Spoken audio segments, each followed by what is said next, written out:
자, 동행 우리 같이 말씀 나누고 있습니다. 동행 우리 벌써 7번째예요. 많이 왔네요 벌써. 6번째까지 혹시 기억이 나실런지는 모르겠지만 우리 한번 주제들만 한번 좀 이렇게 짚고 넘어가 볼까요? 첫 번째 뭐였죠? 주님을 업고 갈 것인지 아니면 내가 업혀서 갈 것인지. 그래서 우리 주님 업어드리는 인생 한번 살아보자 라고 하는 거였죠. 그럼 두 번째 뭐였죠?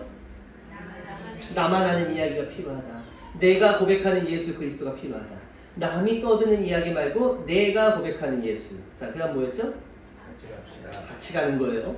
예수 그리스도를 따라가는 길은요, 혼자서 갈 수 있다고 우리가 생각하지만 절대로 혼자 가지 못합니다. 그래서 누군가와의 동행이 필요한데 우리의 전우조, 이제 그 말 이제 그만하자. 우리와 동행자 되어주시는 그분이 누구세요? 하나님께서 우리를 동행해 주신다고 하고, 그래서 우리는 그와 같이 따라가면 되고. 그럼 하나님만 따라가면 되는 거, 같이 가면 되냐? 아니에요. 하나님도 같이 가시지만 우리 믿음의 성도님들이 같이 가줄 수 있어야 그 함께 동행이 가능하다라고 하는 겁니다. 네 번째 뭐였죠?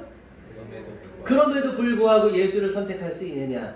어떤 어려운 순간, 괴로운 역경의 어떤 시간들을 우리가 보내면서 이 순간에서 우리가 이걸 돌파해 보려고 세상의 것을 붙잡는 게 아니라 그럼에도 불구하고 하나님 붙잡고 하나님의 도우심을 구할 수 있느냐, 이거였어요. 다섯 번째 뭐였죠? 미안함을 넘어서 우리가 사랑의 자리로 나아가야 한다. 그래서 가룟 유다와 베드로의 이야기를 통해 가룟 유다는 끝까지 넘어가지 못했고 베드로는 끝에 넘어감으로 인해서 하나님의 그런 어떤 쓰시고자 하시는 그런 어떤 쓰임을 받게 되었다. 마지막 지난주 뭐였죠? 빛으로 나아가자 그랬습니다. 빛이 뭐라고 했었죠? 예수 그리스도.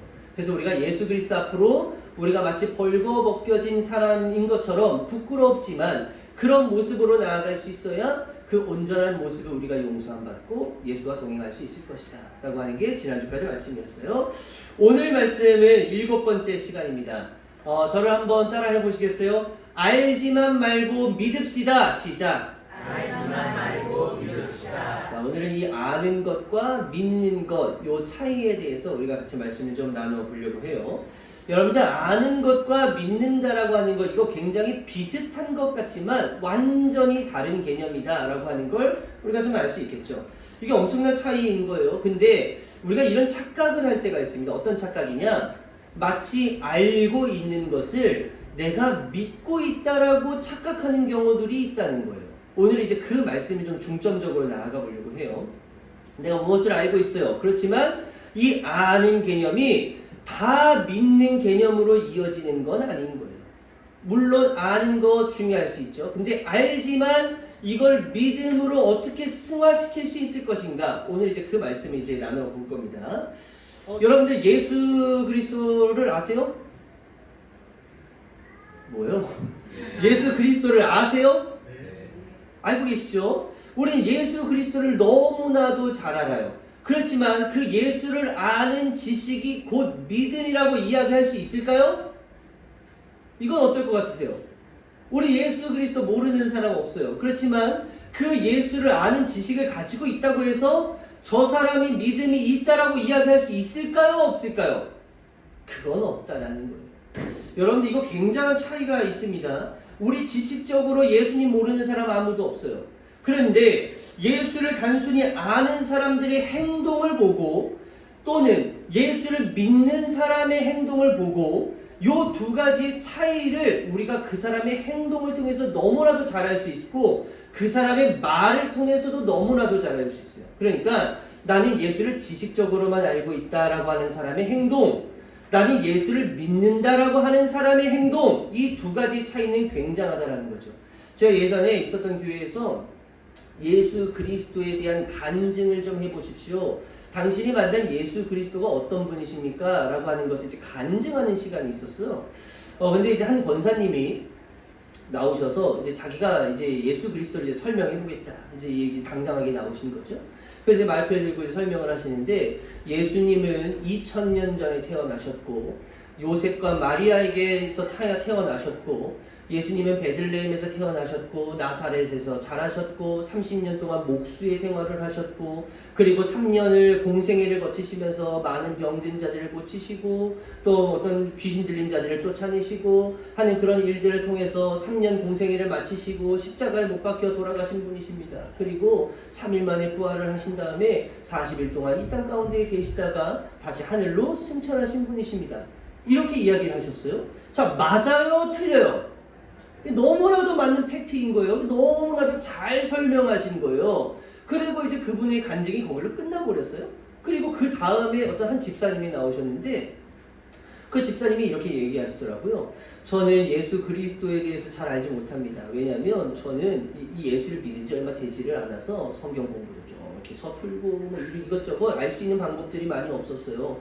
근데 제가 새벽마다 나와서 기도하고 어떤 어려운 일이 있을 때마다 하나님을 찾으려고 하고 이러한 노력들을 좀 많이 하다 보니까 하나님께서 들려주시는 이게 하나님의 음성인가 예수님의 음성인가 긴가민가 할 때도 많이 있었는데 제가 그런 음성을 자꾸 듣다 보니까 아 이게 예수님의 음성이구나 하고 그 음성을 따라서 한두 가지를 이렇게 좀 해보다 보니까 그 전에 내게 있었던 어려운 문제들이 하나하나씩 해결되는 것을 제가 경험하게 됐습니다. 근데 그 문제들이 다 해결된 건 아니에요. 그래도 여전히 남아있는 어려움과 괴로움의 순간들은 또 여전히 남아있는 거지만 저는 그래도 그 여러 가지 문제들을 해결해 주셨던 하나님 그리고 그것에 들려주셨던 예수님의 음성들을 제가 좀 기억하고 내가 이게 너무 감사해서 내가 이걸 어떻게 좀 갚아드릴 수 없을까라고 하는 그런 마음들로 인해 제가 우리 교회에서 하는 그런 전도에 제가 참여하게 되었고 그래서 제가 일주일에 한 번씩 나와가지고 토스트 전도에 제가 음식 뭐 재주는 없지만 나와서 그래도 일손이라도 도우려고 하는 그런 마음이 있습니다. 자, 이거 맞아요? 틀려요? 이것도 맞아요. 자, 그 전에 했었던 권사님의 고백도 맞고 이 집사님이 하신 고백도 맞아요. 근데 결정적인 차이는 어디서 나는 거냐면 이 권사님이 했던 거는 그냥 지식적인 측면에서 하는 전달 이거에 불과한 거예요. 그런데 이 집사님이 하신 이 고백은 뭐냐? 몰라. 지식에 대해서 어떤 정보에 대해서 이건 잘 몰라요. 그렇지만 이분이 만난 예수님이 있다는 거죠. 근데 그 예수님을 전달했다라는 거예요. 자, 그러면 이 두 가지 중에서 우리가 무슨 간증이 더 우리의 마음을 울리느냐? 자, 어떤 게 간증이 더 마음을 울리세요? 첫 번째예요? 두 번째예요? 두 번째일 수밖에 없어요. 왜냐? 예수 그리스도의 지식은요, 우리가 네이버 검색만 하면 예수 그리스도의 정보에 대해서 그냥 쭈르륵 나오는 게 그런 정보들이에요. 그게 우리들의 마음을 울릴 수는 없다는 거죠. 아, 지식을 쌓을 수는 있어요. 그렇지만 우리의 마음을 울리는 건 뭐냐면 그분이 경험했었던 예수 그리스도가 나도 경험한 적이 있어. 아, 맞아.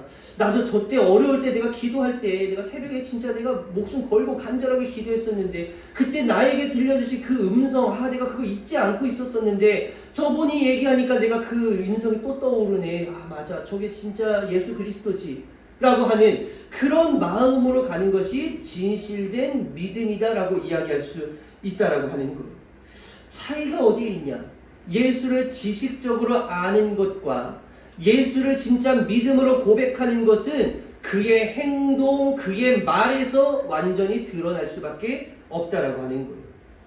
아는 것은 그냥 그걸로 끝날 수밖에 없지만 믿음은 반드시 어떠한 행위로 나타날 수밖에 없다라는 거예요. 이거 제 얘기가 아니라 성경의 얘기인 거예요. 그렇기 때문에 나는 믿음을 가지고 있어 라고 내가 스스로 이야기하고 자부하지만 아무것도 하고 있지 않으면 그건 믿음이 아닐 수 있다라고 하는 것이죠.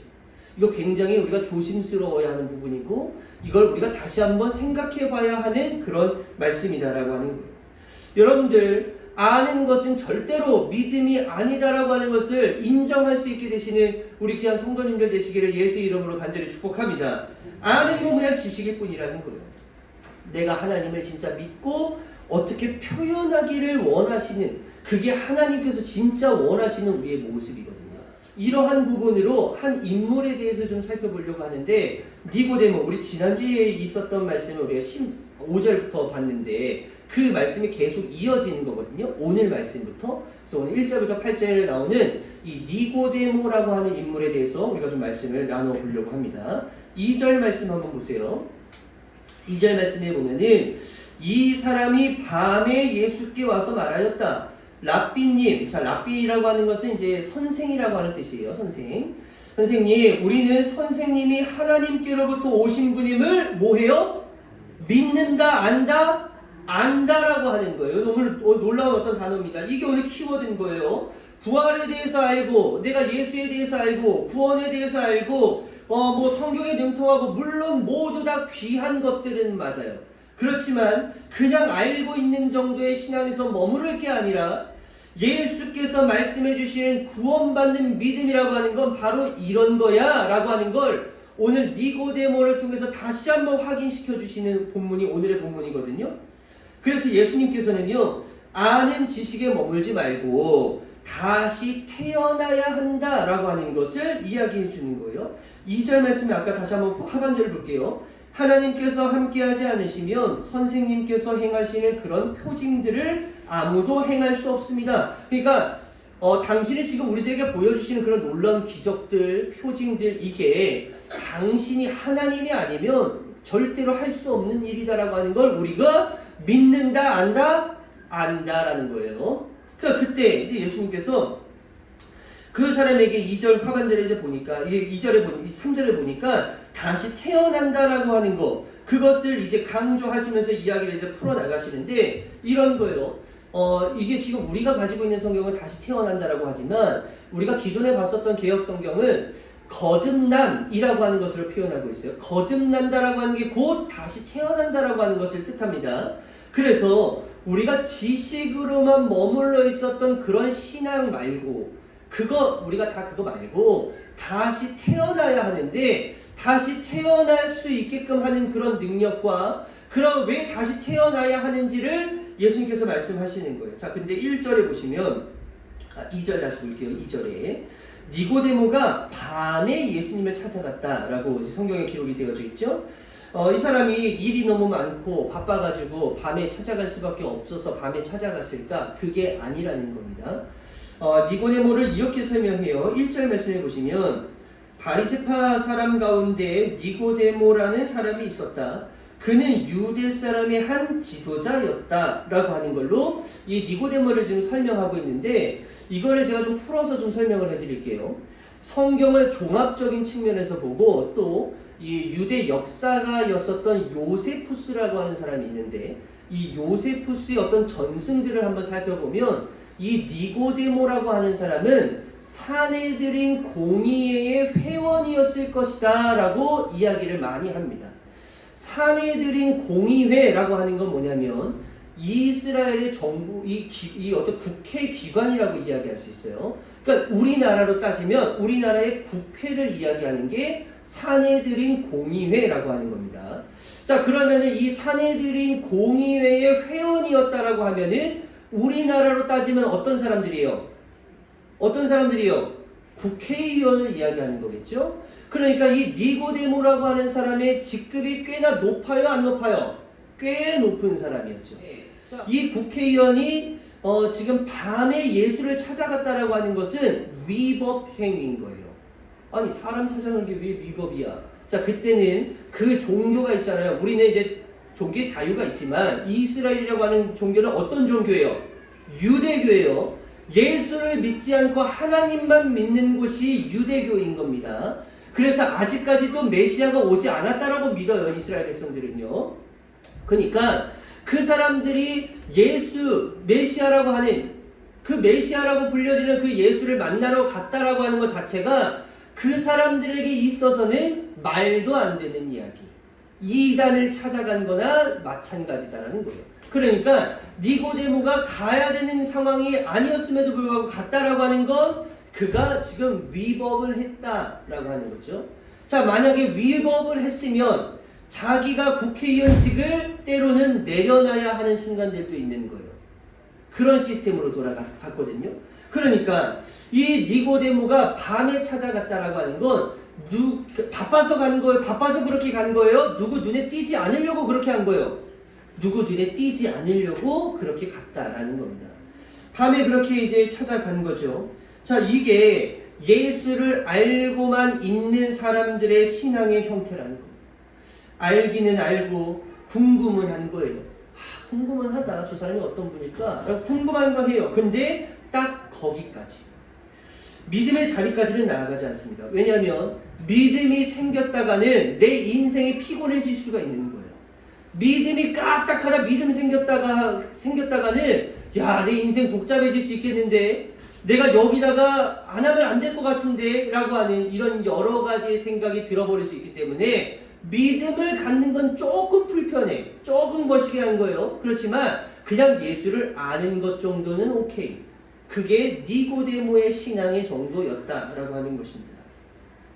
그런 니고데모가 예수를 지식적으로만 알고 또 그렇게 알려고 하는 니고데모와 같은 사람들에게 예수님께서 깨닫게 하고 싶으셨던 게 뭐냐면 거듭남이라고 하는 거였어요. 다시 태어남이라고 하는 그런 말씀이었습니다. 근데 이 다시 태어난다라고 하는 이야기를 들으니까 니고데모가 이게 납득이 되질 않는 거예요. 아니 나는 이미 어른인데 내가 엄마의 뱃속에 다시 들어갔다가 나온다라고 하는 게 이게 다시 태어나는 게 이게 말이 되는 겁니까? 라고 하는 질문을 이제 하게 되고 예수님께서는 이제 말 수 없는 그런 이야기들을 이제 해주시는 거예요. 그때 이제 어떤 말씀을 해주시냐면 5절 말씀해 보시면 예수께서 대답하셨다. 내가 진정으로 너에게 말한다. 누구든지 물과 성령으로 나지 아니하면 하나님 나라에 들어갈 수 없다. 이런 이야기를 해주는 거죠. 다시 태어난다라고 하는 거는 그런 의미로 태어난다라고 하는 것을 이야기하는 게 아니라 그러니까 너가 가지고 있는 그 지식, 아는 것 이것에 멈춰있는 삶이 아니라 믿는 삶으로 다시 태어나야 한다라고 하는 걸 이야기하는 건데 그 믿는 삶으로 다시 태어나기 위해서는 물과 성령으로 다시 거듭나야지만 이게 가능해질 것이다 라고 말씀을 전해주고 있으신다는 거죠. 결국에 여기서 강조하는 건 성령님과의 동행이라는 거예요.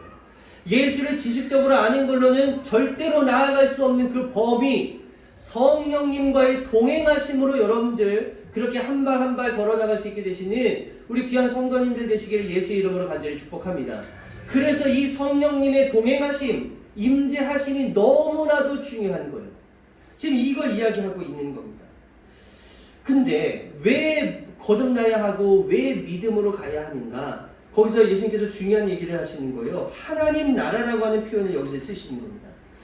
이 하나님 나라가 있다라고 하는 것을 믿으라는 거예요. 성령으로 거듭나서 너가 지식에서 그냥 아는 것에서 멈추는 게 아니라 믿어지는 삶으로 가야 될 텐데 그 믿음은 뭘 믿는 믿음이냐면 하나님 나라를 믿는 믿음이라고 이야기해 주시는 거죠. 그러니까 죽음이 끝이 아니다라고 하는 것을 여기서 한 번 더 강조해 주시는 거예요. 믿는 삶은 결국에 거듭난 사람들은 이 땅에서의 삶이 끝난 게 아니라 우리를 위해서 예비해 놓으신 하나님의 나라가 있다라고 하는 것을 믿고 나아가는 사람들이 결국 거듭난 사람들이 있다라고 하는 것을 이야기해 주신다라는 것이죠. 예수님께서 십자가에 달리셨을 때 제자들이 싹 다 도망가거든요. 왜 도망갈 수밖에 없었을까? 제자들조차도 죽는 게 끝이라고 생각했기 때문에 도망을 갈 수밖에 없었다는 거예요. 이 땅의 삶이 전부라고 생각하고 믿으며 살아왔기 때문에 죽음의 문턱 앞에서 예수님이 죽으시니까 이제 그 다음 순서는 나구나. 나 도망가야겠다. 라고 하는 생각이 먼저 생각할 수밖에 없었다는 거죠. 부활을 믿지 못했다라는 거예요. 그런데 이후에 부활하신 예수님을 만납니다. 처음에 제자들도요 긴가민가 했어요. 야 이게 진짜 예수님이 살아서 오신 거야 아닌 거야. 근데 예수님께서 말씀으로 풀어주시고 보여주시는 어떤 여러 가지 것들로 인해서 야 이게 죽는 게 끝이 아니구나. 그들이 그때 깨닫는 거예요. 야 이게 죽는 게 끝이 아니었구나. 우리를 위해서 예비된 게 뭔가 있었구나. 야 죽었다가도 다시 살아나셔서 부활하셔서 돌아오신 분이 있는 거구나. 예수님께서 우리에게 그렇게 입에 침이 마르도록 이야기하셨던 나는 다시 살아날 것이다, 살아날 것이다, 난 살아날 것이다, 난 부활의 첫 열매가 될 것이다 라고 하는 그런 얘기를 우리들에게 들려주셨는데 야 이게 헛소리가 아니었구나. 우리가 이걸 믿어야 되는 거구나. 우리도 예수님을 따라서 부활의 열매가 되어서 이 땅에서의 죽음은 끝날지언정 우리가 하나님의 나라에서 다시 태어날 수 있는 거구나 라고 하는 것을 제자들이 믿게 되니까 그때부터 이 제자들에게 제대로 된 믿음이 생기기 시작했다는 거예요. 이걸 부활이라고 우리는 이야기하고 이 곳을 우리는 하나님의 나라라고 이야기하지만 우리가 지식적으로 믿으면, 지식적으로 알고 있으면 이거에 대해서 우리가 믿음을 가질 수 있을까? 절대로 가질 수 없습니다. 내가 예수를 아는 지식을 가지고 있다고 해서 내가 부활을 믿을 수 있을까? 아니요. 부활 절대로 믿을 수 없어요. 성경은 그런 겁니다. 내가 예수에 대한 지식이 많고 하나님에 대한 지식이 많다고 하면 그 지식으로 이해되지 않는 일들이 이 성경에 얼마나 많은지 몰라요. 답이 없어요. 그러면 이건 다 허구에 불과한, 신화에 불과한 책이지만 우리는 그렇게 믿는 게 아닙니다. 우린 예수 그리스도, 우리는 하나님에 대한 부활을 믿는 사람들이기 때문에 이 성경이 믿어지게 되는 역사가 여러분들 가운데 있게 되시기를 간절히 바라고요. 그것이 믿어지면 결국 우리들에게도 이 땅의 끝이 아니라 이후의 삶도 마련되어지고 있다라고 하는 것을 믿음으로 고백할 수 있어야 된다는 거예요. 이 믿음이 어디에서 확실하게 도장이 꽉 찍히냐면 마가의 다락방에서 이 사람들에게 그 믿음의 도장이 확 찍히는 건데, 그 마가의 다락방에서 성령이 불같이 임하게 되거든요. 그때 성령님이 임하시게 되는 겁니다. 아까 말씀드렸죠. 물과 성령으로 거듭나지 않고는 하나님의 나라에 들어갈 수가 없어. 그 성령님이 마가의 다락방에 임재하시니까 그때까지만 해도 이 예수님의 제자들, 처음엔 예수님을 그냥 따라다니면 팬에 불과했어요. 그렇지만 그 팬에서 조금 더 믿음이 생겨서 제자된 모습으로 따라다니긴 했죠. 그래서 제자된 삶으로 그렇게 따라가다가 마가의 다락방에 모여 있었는데, 그때 성령님의 인도하심을 그때 받게 되고 이 사람들이 제자에서 사도로 거듭나게 됩니다. 사도는 제자들과는 또 다른 개념이에요.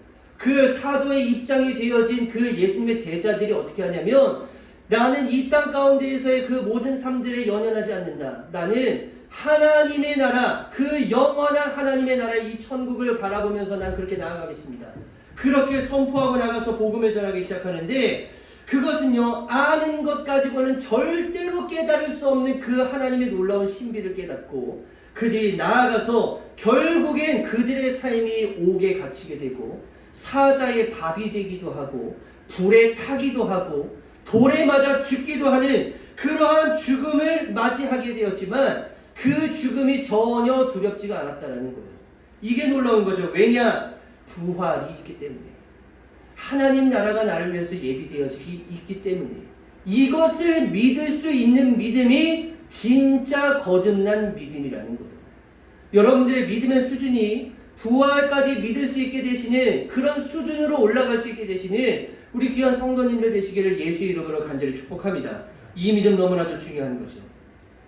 처음에는요, 예수님을 알고 싶은데 이게 너무 좀 부담스러운데 라고 하는 모습으로 나아갔었던 이 니고데모가 나중에 변화되어서 성령으로 거듭나고 변화돼서 어떤 모습으로 변화되냐면, 우리 말씀 한번 보겠습니다. 요한복음 19장 39절 말씀이에요. 또 전에 예수를 밤중에 찾아갔던 니고데모도 모략에 침향을 섞은 것을 100근쯤 가지고 왔다라고 되어져 있어요. 예수님께서 오전 9시에 십자가에 못 박히시거든요. 그리고 십자가에서 6시간 동안 매달려 계시다가 오후 3시에 돌아가세요. 자, 근데 이 장면은 어떤 장면이냐면 예수님께서 돌아가신 직후의 모습입니다. 그러면 지금 시간이 몇 시예요? 오후 3시쯤 된 거예요. 자, 오후 3시쯤에 지금 누가 예수님 앞으로 나왔다고 이야기하죠? 니고데모. 처음에 우리 3장 1절에 봤을 때, 3장 2절, 3절에 봤을 때 니고데모가 예수님을 찾아왔을 때는 언제였어요? 밤이었지만 지금 이 시간이 계속 지나고 야, 저분이 진짜 예수 그리스도구나 라고 하는 것을 깨닫고 난 이후 십자가에 못 박혀 돌아가셨을 그 오후에 이 니고데모가 무엇인가를 가지고 예수님 앞에 나왔다라는 거예요. 자, 예수님께서 돌아가신 사건은 중대한 사건이었습니다. 이단이 죽게 되어지는, 그들의 입장에서는 이단이 죽게 되어지는 거예요. 하나님의 아들이라고 이야기하는, 스스로 떠벌리고 다니는 사람이 십자가에 죽어지는 그런 모습을 모든 사람들이 다 보게 되는 거예요. 이때 이 장소에 있었던 사람들이 그냥 일반 사람들만 있었던 게 아니라 사내들인 공의회 회원들도 그 자리에 있었을 것이고, 거기에 들어가진 못했지만 말씀을 가르치는 바리새인들이나 사두개인들이나 열심당원들이나 이런 사람들도 그 자리에 있었을 거예요. 근데 이 사람들이 있었으면 니고데모가 옛날 같았으면 어때요? 숨어야죠. 그런데 지금 그 사람들이 다 있음에도 불구하고 향유 같은 거를 100근쯤 가지고 들고 당당하게 나왔다라고 하는 겁니다. 왜 그럴 수밖에 없었느냐? 옛날엔 아는 것 정도에 불과했어요. 근데 이제는 예수를 믿는 삶으로 바뀌어지게 되다 보니까 그가 가만히 있을 수가 없었다는 겁니다.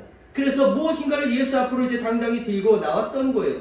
자, 이 사람이 들고 나왔던 건 뭐였냐면 몰약에 침향 섞은 것 100근 정도라고 이야기하는데 이게 어느 정도의 값어치냐면 여러분들 이 예수님께서 돌아가기 바로 직전에 어떤 여인이 향유 옥합을 깨는 사건이 있단 말이에요. 그 향유 옥합을 깨가지고 그 머리털로 예수님의 발을 닦아드리잖아요. 근데 그 사건 때 그 과부가 깨뜨린 그 향유의 값어치가 얼마냐면 300데나리온이라고 해요. 그게 우리나라 돈으로 따지면 한 3천만 원 정도 되는 금액입니다. 자, 그러면 이 100근은 어느 정도냐? 그 100근은 이거의 100배. 이거의 100배에 달하는 가치였더라고요. 3천만 원의 100배는 얼마예요? 얼마예요? 그렇게 큰 돈은 없으셔서 잘 모르시는구나. 저는 계산이 빨라요. 30억인 거예요. 30억 정도를 가지고 와가지고 예수님께서 돌아가신 그 모든 일들을 내가 감당하겠다라고 하는 거죠. 근데 이게 단순히 그냥 30억 정도의 가치가 아니라 이거는 뭔 의미가 있냐면 당시에 왕이 죽었을 때, 귀족이 죽었을 때의 장례를 치러주는 정도의 금액이 요 정도 금액이었다라고 하는 거죠. 그러니까 니고데모가 이 정도를 가져왔다는 건 난 부자니까 이 정도 할 거야 이런 의미가 아니라 지금 예수 그리스도를 뭐라고 인정하고 있는 거예요? 왕으로 인정하고 있는 거죠.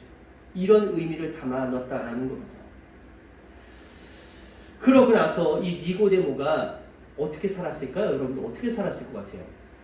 자, 다 모여져 있는 상황에서 30억 들고 와가지고 내가 이걸 예수님의 장례를 위해서 쓰겠습니다 라고 내놨는데 그 주위에 있었던 사람들이 사내들인 공의회 회원들, 바리새인들, 사두개인들, 정치적인 어떤 유대 지도자들, 자, 그런 사람들이 다 있는 자리에서 공개적으로 그걸 가지고 왔어요. 자, 이 사람이 계속적으로 국회의원 할 수 있었을까요? 없었어요. 거기서 잘립니다. 그리고 또 아까 말씀드린 그 요세푸스의 전승에 의하면 이 사람이 어떤 결과를 맞이하냐? 나중에 유대인들에 의해서, 그러니까 자기의 동족들이죠. 동족들에 의해서 순교를 당했다라고 표현하고 있어요. 이 땅에서의 삶이 다라고 생각했다면 니고데모가 그렇게 하지 못했을 겁니다. 근데 니고데모가 예수를 만나고 깨닫게 된 게 있어요. 아, 이게 끝이 아니구나. 부활이 있구나. 예수 그리스도가 부활하신 것처럼 우리들도 부활하고 하나님의 나라가 우리들에게 준비되어져 있구나. 그 하나님의 나라가 우리들에게 주어지기 위해서 그 전에 예수님께서 말씀하셨던 물과 성령으로 거듭나, 그래서 내가 거듭나 봤더니 아, 진짜 이 땅에서의 삶은 별거 아니구나. 하나님 나라가 찐이었구나 라고 하는 것을 그때 이제 알고 그 믿음을 가지고 나아갈 수 있었다라고 하는 거죠. 결국에 이 믿음의 단계로 나아갈 수 있기 위해서는 우리가 무엇인가를 열심히 좀 해야 될 거 아니에요. 그러니까 믿음이 그냥 생기는 건 아니에요. 믿음은 하나님 앞에서 선물로 우리들이 허락받는 것이지만 그 믿음을 키워내는 것은 또 우리들의 어떤 행위적인 부분을 통해서 키워내는 건데 이걸 우리 힘으로 할 수 있을까요? 이거 우리 힘으로 절대로 하지 못합니다. 말씀 하나만 찾아보고 마칠게요. 에베소서 1장 19절 앞에 준비가 되어져 있으니까요. 여러분들 같이 한번 볼게요. 에베소서 1장 19절 우리 같이 한번 읽겠습니다. 시작. 믿는 사람들이 우리에게 강한 분으로 활동하시는 하나님의 능력이 얼마나 엄청나게 큰지를 여러분이 알기 바랍니다. 아멘. 자, 우리들에게 그 힘은 누가 더해주시는 거냐면 여기 다시 말씀해 보시면 우리에게 강한 힘으로 활동하시는 누구의 능력? 하나님의 능력. 결국엔 이 믿음을 키워내는 것도 우리가 키워야지 해서 키워지는 게 아니라 이거 하나님한테 붙들린 사람들은요 그냥 커지게 되어져 있는 거예요. 그렇기 때문에 우리가 단순히 예수 그리스도를 아는 지식에 머물게 되면요 믿음 우리가 잘해야지 절대로 잘할 수 없습니다. 하나님 앞에 여러분들의 삶을 맡기고 하나님께서 여러분들의 삶을 주장하여 주시고 그런 하나님의 섭리와 계획이 여러분들 가운데 있다라고 하는 걸 믿고 그것을 내 삶에 다시 투영해서 그렇게 살아봐야겠다라고 하는 그런 사람들에게 하나님께서 믿음을 허락해 주시는 거고 그 강한 힘으로 역사하시는 하나님의 능력이 그 사람을 붙들 것이고 그 강한 능력으로 붙들림 바 되어진 사람들은 때로는 이 세상 가운데에서 억울한 일 당할 수도 있고 괴로운 일을 당할 수 있겠지만 그 모습을 누가 지켜봐 주시냐면 하나님께서 지켜봐 주시는 거예요. 그렇기 때문에 우리가 낙심하지 않을 수 있는 건 하나님의 놀라우신 능력이 우리와 함께 하고 있음을 다시 한번 깨닫고 하나님의 손길 여러분들의 지식을 사용하시는 게 아니라 여러분들의 믿음을 사용하신다라고 하는 걸 다시 한번 깨닫고 부활을 믿는 믿음까지로 나아갈 수 있게 되시는 우리 귀한 성도님들 되시기를 예수 이름으로 간절히 축복합니다.